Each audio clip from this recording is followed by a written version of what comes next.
नमस्कार, अग्निपथ देख रहे हैं आप और मैं हूं आपके साथ राखी। अमेरिकी राष्ट्रपति डोनाल्ड ट्रंप ने पेट्रोल बेचने वाली कंपनियों से तुरंत पेट्रोल के दाम घटाने को कहा है। ट्रंप ने अपने social media platform truth social पर लिखा कि कच्चे तेल की कीमत घटकर $68 प्रति बैरल रह गई है, लेकिन इसका फायदा ग्राहकों तक नहीं पहुंच रहा। उन्होंने कहा कि लोग अब भी जरूरत से ज्यादा कीमत चुका रहे हैं, जबकि तेल लगातार सस्ता हो रहा है।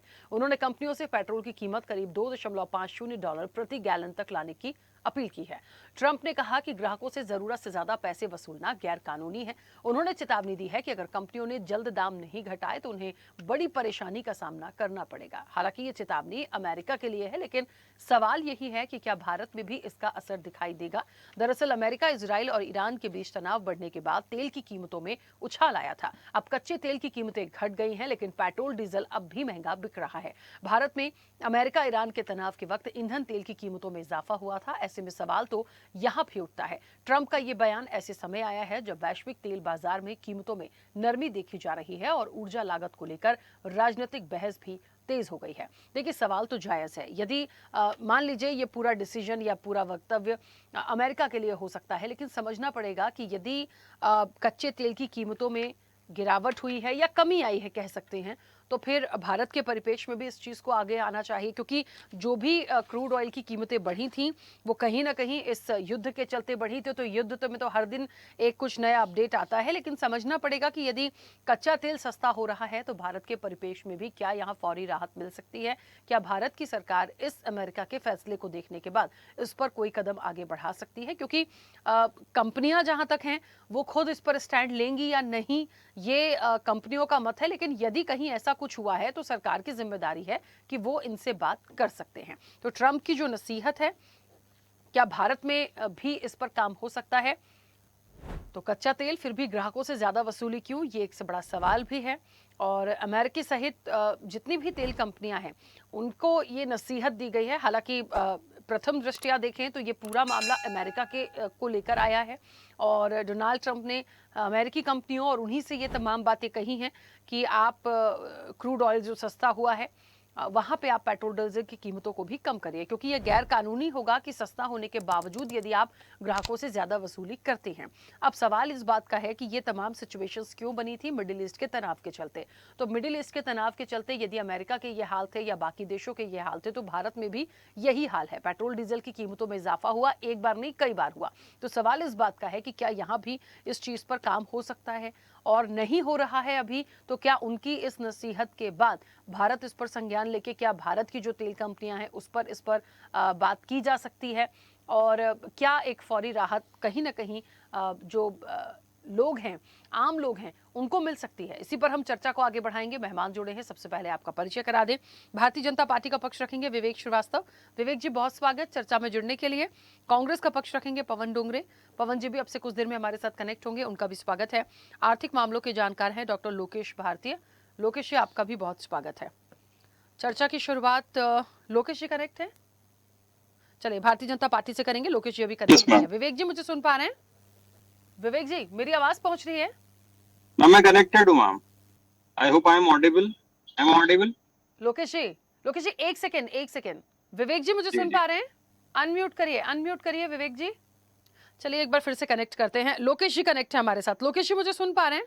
जी मैं सुन पा रहा हूँ मैम। हाँ लोकेश जी, क्योंकि डोनाल्ड ट्रंप ने अमेरिकी की जो कंपनियां हैं या अमेरिका के को लेकर एक जो बात कही है कि क्रूड ऑयल सस्ता हुआ है, तो जो पेट्रोल कंपनियां हैं उनको पेट्रोल डीजल सस्ता कर देना चाहिए। बहुत अच्छी बात है। उन्होंने कहा कि यदि सस्ता होने के बाद भी आपने रेट बढ़ाकर रखे हैं तो ये गैर कानूनी होगा, गलत होगा ग्राहकों के साथ। उनकी इस नसीहत को क्या हम भारत के परिप्रेक्ष्य में एक सकारात्मक रूप से लें?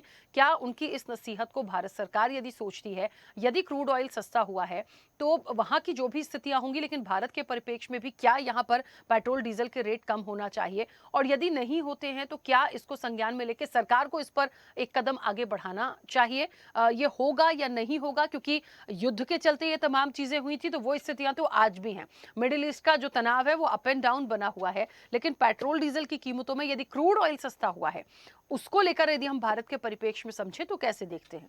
देखिए रागी जी, सबसे पहले तो मैं ये बताना चाहूंगा कि जो डोनाल्ड ट्रम्प का लिया गया फैसला है वो काफी सराहनीय है, क्योंकि इससे न केवल मिडिल ईस्ट में हमारे देश को भी बहुत ज्यादा फायदा मिलेगा। लेकिन मैं आप ही के चैनल के माध्यम से एक चीज को भी समझाना चाहता हूँ कि जो क्रूड ऑयल के प्राइसेस होते हैं वो इस तरह से डिसाइड नहीं होते। फिर कैसे होता है? देखिए, हाल फिलहाल में अगर हम लोग अभी भारत के परिप्रेक्ष्य में बात करें तो हमारी जो इम्पोर्ट डिपेंडेंसी है खासतौर पे क्रूड ऑयल को लेके, वो लगभग 89 से 91% की है। मतलब हम लोग जो इम्पोर्ट है वो लगभग 91% इम्पोर्ट करते हैं।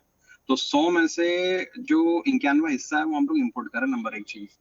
दूसरा कि आप ऐसे समझिए कि आपने कोई चीज मुझे 100 रुपए में बेची और उसमें मुझे फायदा होता था पहले, मान लीजिए 10 रुपए का, और एकदम से वॉर के चलते राखी जी ने बोला कि नहीं लोकेश, अब हम लोग जो डील करेंगे वो 100 रुपए पे नहीं करेंगे, 150 रुपए पे करेंगे। तो जो 150 रुपए पे मैंने खरीदा है, अब उस पे मेरा ऑपरेटिंग कॉस्ट भी बढ़ गया और उसी के साथ साथ मेरा जो प्रॉफिट मार्जिन है वो भी कम हो गया। अब एकदम से क्या कहते हैं, पॉलिसी के चेंज होने की वजह से राकेश जी का बोलना है कि यार एक काम करते हैं, प्राइसेस को हम कम कर देते हैं।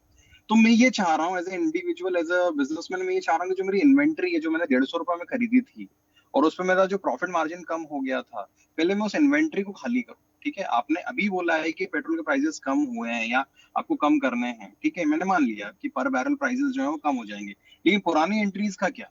तो मेरे पास में जो मैंने महंगा तेल लिया हुआ था, जो क्रूड ऑयल लिया हुआ था, उसको चलते अगर मैं कम दाम पे बेचता हूँ तो क्या होगा, मुझे नुकसान होगा। तो बहुत कम लोग इस बात को समझ पाते हैं। और थैंक यू सो मच स्वदेश न्यूज की, आपके चैनल के माध्यम से कम लोगों से जुड़ने का मौका मिला और ये बताने का मौका मिला। तो ऐसा नहीं होगा कि एकदम से आपने जो है पर बैरल प्राइसेस को कम कर दिया तो प्राइस कम हो जाएंगे। हाँ, पहले मैं अपनी जो इन्वेंट्री जो 100 से मैंने 150 रुपए खरीदी थी, वो 150 रुपए को मैं हटाऊंगा। अब आप बोल रहे हो कि नहीं 100 में नहीं, हम आपको 95 में बेचेंगे, हाँ तो बहुत अच्छी बात है। जब वो 95 का मैं यूनिट अपने पास में रखूंगा, उसमें मैं प्राइसेस कम करूंगा। लेकिन ऐसा नहीं होगा कि प्राइसेस एकदम से कम हो जाएंगे। हाँ, मैं धीरे धीरे, अब खैर ठीक है, सरकार ने कहा है या फिर अगर कह सकते हो इंटरनेशनल लेवल से मुझे दबाव आता है, तो मुझे प्राइसेस तो कम करने होंगे। तो कभी भी कोई बिजनेसमैन बिल्कुल नाइफ एज पे काम नहीं करता है कि बिल्कुल 1 रुपए भी अगर बढ़ गया, 1 रुपए भी कम हो गया तो मुझे नुकसान हो जाएगा। तो कुछ ना कुछ संभावना रहती है प्राइसेस को कम करने की, उसमें प्रॉफिट मार्जिन थोड़े से कम होते हैं। तो लॉन्ग स्टोरी इन शॉर्ट, मैं ये बताना चाहता हूँ कि एकदम से प्राइस बढ़ने पे हाँ प्राइसेस बढ़ जाते हैं, लेकिन प्राइसेस कम करने पे एकदम से प्राइसेस कम नहीं होते हैं, क्योंकि उसके पीछे मैंने अभी रीजंस आपको बताए, हम्म। ये सारे रीजंस हैं।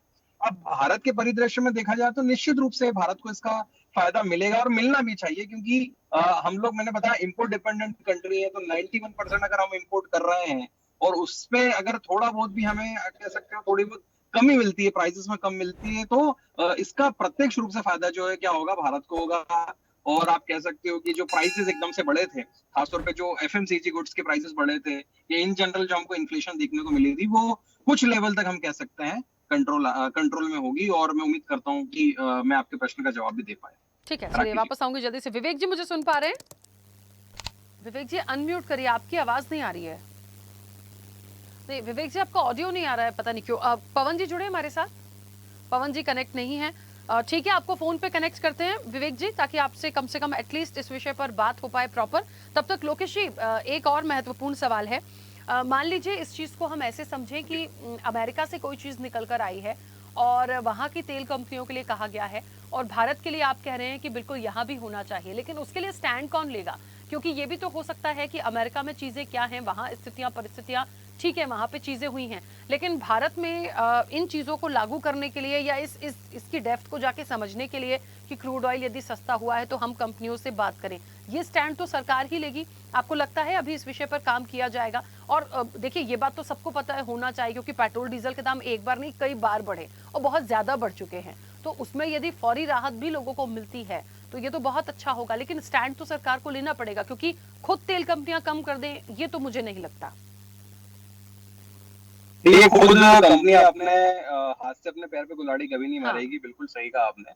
लेकिन हम सभी जानते हैं कि एक पूरा इंटरनेशनल ऑर्गेनाइजेशन है इसके लिए, ओपेक, जिसका नाम है Organisation of Petrol Exporting Countries. तो ये पूरे के पूरे सर्कुलर जो है जब ये बनते हैं, जब इसमें दिशा निर्देश आते हैं, तो ये ओपेक की टेबल के ऊपर डिस्कशन होता है और ये एक कार्टेल के रूप में काम करते हैं। तो ये जब एक कार्टेल आपस में मिलकर डिसाइड करेगा कि क्या हम लोगों को जो ये दिशा निर्देश दिए गए हैं, तो इसमें हमें ईस्ट एशिया में क्या करना है, हमें प्रॉपर एशिया के अंदर क्या करना है, साउथ ईस्ट एशिया में क्या करना है, मिडिल एशिया में क्या रहेगा, क्योंकि पेट्रोल के प्राइसेस तो पूरे भारत में अगर हम राज्यों में देखें तो डिफर करते हैं नहीं। तो जो ओपेक है वो मुख्य रूप से इसमें निर्णय लेता है, और भारत सरकार भी मुझे ऐसा लगता है कि इसके एवज में जो है एक क्या कह सकते हो आप, एक अपील करेगी खासतौर पे इन पेट्रोल एक्सपोर्टिंग कंट्रीज से। और मैंने आज ही के न्यूज में देखा, आप सभी लोगों ने देखा होगा कि बहुत अच्छा कदम है भारत का। जैसे दिल्ली गवर्नमेंट ने एक नया इनिशिएटिव लिया है कि 2028 के बाद जो है वहां पर कोई भी टू व्हीलर जो है पेट्रोल टू व्हीलर जो है वो नहीं चलेगी। तो ये बता रहा है कि हम लोग, हमारा जो एनर्जी कंजप्शन है खासतौर को पेट्रोलियम को लेकर, हम डिपेंडेंसी हमारी धीरे धीरे कम करना चाहते हैं, ताकि जो इन देशों ने जिनके पास में पेट्रोलियम है, या वो देश जो इन पे मोनोपोली क्रिएट करते हैं और डायरेक्ट इनडायरेक्ट मोनोपोली हम पे बनाना चाहते हैं, तो हम इस मोनोपोली से भी धीरे धीरे बाहर निकलना चाह रहे हैं। तो बिल्कुल आपने ठीक कहा कि एक इनिशिएटिव जो है वो भारत इसमें जरूर लेगा। और आप देखिएगा कि 1 से 2 दिन के अंदर ही कुछ ऐसी न्यूज आप लोगों को मिलेगी जिसमें सरकार की तरफ से पहल की जाएगी। और मैंने जो टैक्टिक्स आप लोगों को बताई है वो टैक्टिक्स बहुत प्रैक्टिकल है, इकोनॉमिक्स में उसको इस तरह से फॉलो किया जाता है ना, कि एकदम से जो पुरानी यूनिट्स हैं पहले उसको कंज्यूम किया जाएगा, और उसके कंजप्शन पूरा होने के बाद में जो नए प्राइसेस आएंगे उसके आधार पे नया प्राइसेस जो है वो डिसाइड करके ग्राहकों को इसका फायदा दिया जाएगा, राकेश जी। बिल्कुल सही है। अच्छा, एक बात और है लोकेश जी, मान लीजिए कहीं पर ऐसी कोई स्थिति बनती है कि रेट्स कम करने की बात आएगी, तो क्या एक छोटा-सा अमाउंट करके उसको बढ़ाया जा सकता है? या फिर ये देखेंगे कि किस तरीके से क्रूड ऑयल की जो कीमतें गिरी हैं उसके अकॉर्डिंग मतलब जैसे कि रेट थोड़े-थोड़े करके बढ़े, वैसे ही क्या थोड़े-थोड़े करके कम करेंगे या फिर एक बार में एक फौरी राहत देके इस चीज़ को लेट गो कर दिया जाएगा? अगेन मैं इसमें कहूंगा कि पूरा का पूरा ये जो मामला है, मतलब ये मतलब कार्टेल के ऊपर डिपेंड करता है। देखिए राकेश जी, अब कभी भी इकोनॉमिक्स में मैंने तो नहीं देखा है कि इस तरह से चीजें हुई हैं। हाँ, प्राइस बढ़ने पे एक अंतरराष्ट्रीय दबाव पड़ता है, उस दबाव के चलते एकदम से प्राइस बढ़ जाते हैं। लेकिन मैं फिर से यही दोहराऊंगा कि प्राइसेस कम होने पर ऐसा नहीं होगा कि एकदम 100 से 50 कर दिया तो हम भी 50 ही कर देंगे। सरकार थोड़ा बहुत इसके अंदर, आप कह सकते कोई भी बिजनेसमैन जो है अपनी क्या कह सकते हो, नुकसान पे कोई बिजनेस नहीं किया जाता। तो अगर हम लोगों को क्रूड ऑयल जब महंगे में मिल रहा था और अंतरराष्ट्रीय दबाव के चलते अगर इसको कम किया जाता है, तो बिल्कुल ऐसा नहीं होगा कि 100 का 50 कर दिया और 50 में आपको बेच दिया। धीरे धीरे ही मेरे हिसाब से मुझे लगता है चीजें बैलेंस में आएगी। एकदम से तो राकेश जी मुझे नहीं लगता है कि ये सारी चीजें होंगी। ठीक है। विवेक जी, अभी मुझे सुन पा रहे हैं? जी जी हाँ। विवेक जी, बड़ी उम्मीदें जागी हैं अमेरिका में जो ये डिसीजन हुआ, या ट्रंप ने जो अमेरिकी तेल कंपनियां हैं उनको नसीहत दी है कि क्रूड ऑयल है या कच्चा तेल है जिसकी कीमतें कम हुई हैं तो आप पेट्रोल डीजल के दाम बिल्कुल कम कर दीजिए, क्योंकि यदि रेट कम हुए हैं कच्चे तेल के तो ये गैर कानूनी होगा ग्राहकों से ज्यादा पैसा वसूलना। इसे हम भारत के परिप्रेक्ष्य में समझने की कोशिश कर रहे हैं, क्योंकि ये सारी स्थितियां मिडिल ईस्ट का जो तनाव था उसके चलते बनी थी। तो अमेरिका में यदि बात की जा सकती है तो क्या भारत के परिप्रेक्ष्य में भारत सरकार इसको लेके कदम आगे बढ़ाएगी? सरकार बिल्कुल इस दिशा में सतर्क है और अपने तेल कंपनियों के ऊपर बराबर निगाह रखे हुए है। लेकिन अमेरिका की और भारत की भौगोलिक स्थितियों में अंतर है। उनको जो क्रूड ऑयल जिस रेट में मिल जाता है, जो उनका उसका ढुलाई का चार्ज है, और उसके अकॉर्डिंग भारत की कंपनियों के चार्जेस दूसरे हैं। और दूसरे जिस स्थिति की वो बात कर रहे हैं कि स्थिति सामान्य हो गई है, वो स्थिति कितने दिन तक सामान्य रहती, ये बड़ा महत्वपूर्ण है। सबकी बहुत बारीक निगाह पूरे घटनाक्रम पे है, और जैसे ही इसमें कुछ सुविधाजनक स्थिति बनती है, क्या कर रहे हैं आप, जैसे ही कुछ सुविधाजनक स्थिति बनती है वैसे ही भारत सरकार तुरंत इस पर फैसला लेगी और कंपनियां भी उसकी रियायत अपने ग्राहकों को देंगी। ठीक है। पवन जी, मुझे सुन पा रहे हैं? जी हाँ राकेश जी, क्लियर आवाज आ पवन जी, रही है? कैसे आप इस विषय को देखते हैं? क्या हम उम्मीद करें कि भारत में पेट्रोल डीजल की कीमतें कम? देखिए, मैं इस बात तो सहमत हूं कि अमेरिका की जो इकोनॉमी है या वहां की जो स्थितियां परिस्थितियां हैं वो बिल्कुल अलग हैं, भारत से हम कंपेयर नहीं कर सकते। लेकिन हाँ, यदि क्रूड ऑयल की कीमतें बढ़ी थी और बहुत ज्यादा पैनिक हुआ था सभी कंट्रीज में, वो मिडिल ईस्ट की वजह से ही हुआ था। तो यदि मिडिल ईस्ट में जो कुछ भी उथल पुथल अभी भी है, समझौता होने के बाद वहां तो अप एंड डाउन चल रहे हैं, वो चलते रहेंगे। लेकिन इस बीच यदि अमेरिका को फौरी राहत मिल पा रही है तो भारत के परिप्रेक्ष्य में क्या हमें भी हम उस राहत की एक उम्मीद कर सकते हैं? और चीजें यदि वाकई यदि क्रूड ऑयल सस्ता हुआ है तो क्या हम उम्मीद करें कि यहाँ पर भी दाम कम हो सकते हैं? राकेश जी, ट्रम्प जी का बोलना क्या जरूरी है कि भाई दाम कम करो। हमारी सरकार को ये समझना चाहिए कि जब पैसा कम हो गया है तो इन्होंने नेचुरली लोगों को रिलीफ देना चाहिए, मगर लालच, पैसे कमाने का मोह, ये भारतीय जनता पार्टी का जाएगा नहीं और ये इतना जल्दी पैसा कम नहीं करेगा। जबकि आज सीधा डोनाल्ड ट्रंप ने बता दिया है कि क्रूड ऑयल की कीमतें एकदम कम हो चुकी है। आप सोचिए भारत में कितना लूट की गई है, 1 लीटर के पीछे कितना पैसा दबाया जा रहा है, सरकार कितना रेवेन्यू जनरेट कर रही है और कॉमन मैन के जेब से कितना पैसा काट रही है। 40-40 रुपए तक के हम लोगों ने टैक्स भरा है 1 लीटर के पीछे। और आज मुझे बताइए, जब क्रूड ऑयल कम हो गया, आपने झटके में कम करना चाहिए ना ऑयल के दाम, डीजल के दाम, पेट्रोल के दाम, महंगाई से सस्ती की तरफ थोड़ा आएगा। लेकिन ये नहीं होगा। ये इसलिए नहीं होगा क्योंकि गवर्नमेंट को जो पैसे जनता के जेब से लूटने का जो मौका है वो गवर्नमेंट छोड़ेगी नहीं।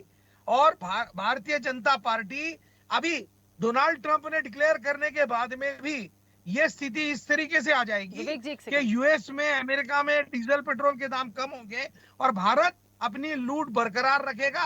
क्योंकि 100 करोड़ से ज्यादा लोग अगर दिन में 1 लीटर भी अगर पेट्रोल डीजल डालते हैं तो आप सोच लीजिए कि ये कितना रेवेन्यू जनरेट कर रहे हैं। और ये सारी चीजें का मोह भारतीय जनता पार्टी नहीं त्यागेगी, हमको ऐसा लगता है। अगर कम करना है तो अब तक तो कम हो गया होता। डोनाल्ड ट्रंप के बोलने के बाद में, पूरे देश को पता चलने के बाद में कि आज सारे दाम कम है, फिर भी दाम कम नहीं किए जा रहे, इसका मतलब क्या है?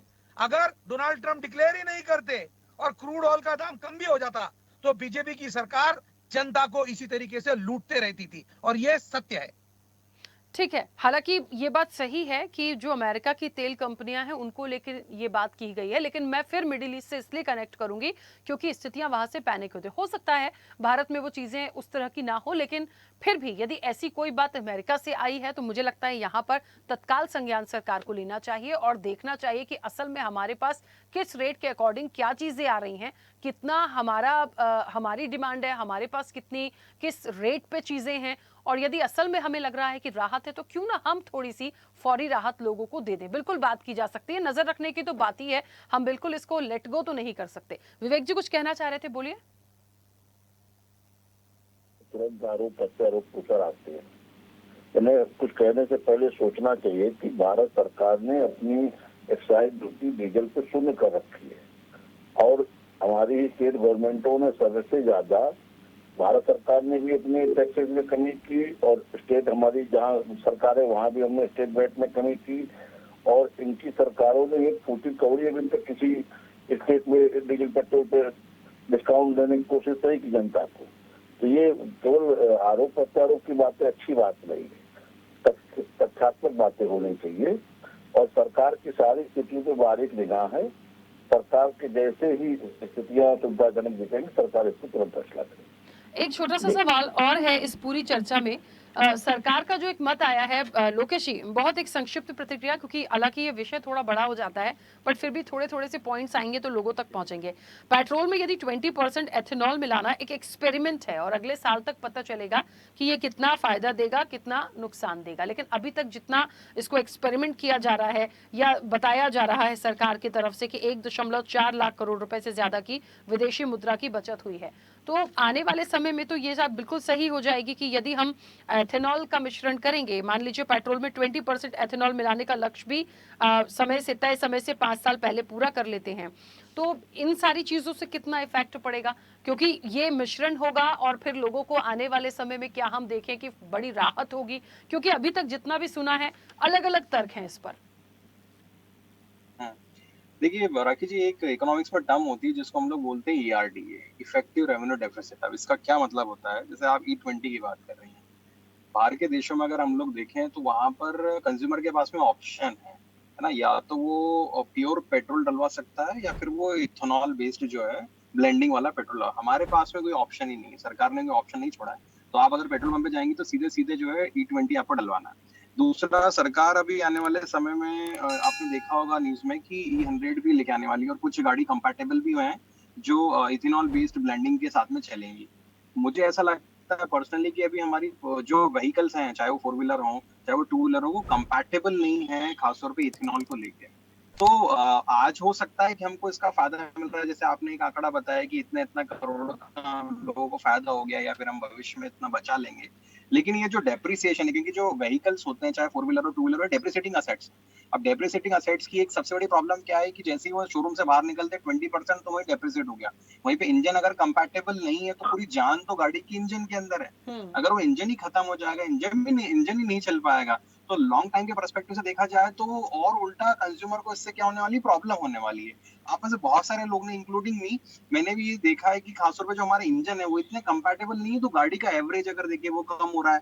अभी मैं 3 दिन पहले एक आर्टिकल देख रहा था कि 15,000 रुपए में आईआईटी ने कोई, आप जैसे कह सकते हो, किट डेवलप की है ना, और बीएमडब्ल्यू जैसी बड़ी कंपनी जो है वो इसके लिए मना कर रही है कि नहीं, आप किसी भी क्या कह सकते हो कार को एकदम से कंपैटिबल नहीं बना सकते 15,000 की किट लगा के, क्योंकि जो जो कंबशन, जो जिससे एनर्जी रिलीज होती है, और जो आप कह सकते हो पिस्टन जिससे घूम रहे हैं ना, वो एक लेवल तक आप कर सकते हैं। लेकिन पूरी की पूरी गाड़ी को अगर आप सोचो कि मैं ब्लेंडेड करके या एक किट लगा के इथेनॉल बेस्ड जो है वो फ्यूल एफिशिएंट बना दूं, तो मुझे नहीं लगता इससे कुछ फायदा है। हाँ, एक अच्छी पहल है सरकार की, लेकिन मुझे ऐसा लगता है कि बाहर के देशों ने जैसा किया था कि एक ऑप्शन होना चाहिए कि हमारे पास पेट्रोल हो, एक इथेनॉल बेस्ड हो जिसमें E20 आ जाए, या E60 की बात कर रहे हैं आप, या अगर जैसे वैगन आर ने बना दिया तो कि पूरा E100 ये ठीक है, हम इथेनॉल ब्लेंडेड कार जो है वो खरीद लें। तो इस कंज्यूमर के पास में एक ऑप्शन होना चाहिए, और जब ऑप्शन होते हैं तो क्या कह सकते हैं आप, लॉन्ग टर्म पर्सपेक्टिव से रिजल्ट जो है अच्छे आते रखिए। बिल्कुल ठीक है। पवन जी, आप कैसे देखते हैं इस चीज को? क्योंकि सरकार तो इसका स्वागत कर रही है और आने वाले देखिए समय में एक अच्छे रिजल्ट के रूप में देख रहे हैं। राखी जी, सरकार इसलिए स्वागत कर रही है कि ये बेबी प्रोडक्ट जो है ये सरकार के ही लोगों का है। सरकार ये नहीं सोच रही कि जो गाड़ियां, जैसे लोकेश भाई ने अभी कहा कि जो गाड़ियां कंफर्टेबल नहीं है, उन गाड़ियों का जो नुकसान हो रहा है उसकी भरपाई कौन करेगा।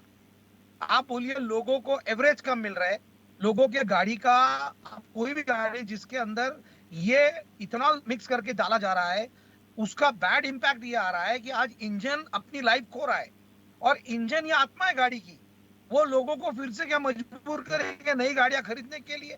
और मुझे बताइए कि कंपलसरी क्यों? आप दोनों ऑप्शन रखो ना, आप इथेनॉल बेस्ड ऑयल भी रखो, पेट्रोल रखो, और आप इथेनॉल बेस्ड जो डीजल रखना चाहते हैं वो आप रखो, और साथ में आप नॉर्मल वाला भी रखो, जिसको जो भरना है वो भरेगा। लेकिन आप वो नहीं कर रहे। आप क्या कर रहे हैं? आप सबको मैंडेटरी कर रहे हैं, कंपलसरी कर रहे हैं कि आपने ये डीजल डालना ही है, यानी आपका नुकसान भी हुआ तो चलेगा।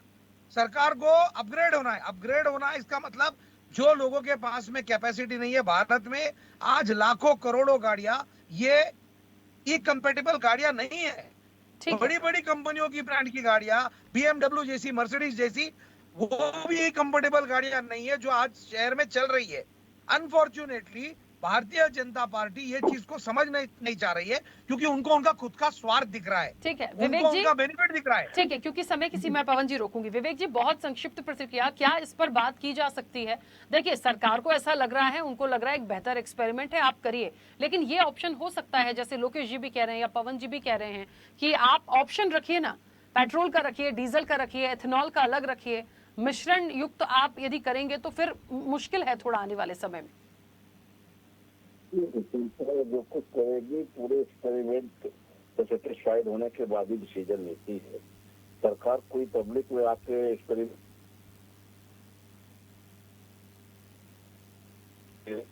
सेटिस्फैक्टरी उत्तर दे चुकी होती है, उन्हीं को सरकार अमल में लाती है।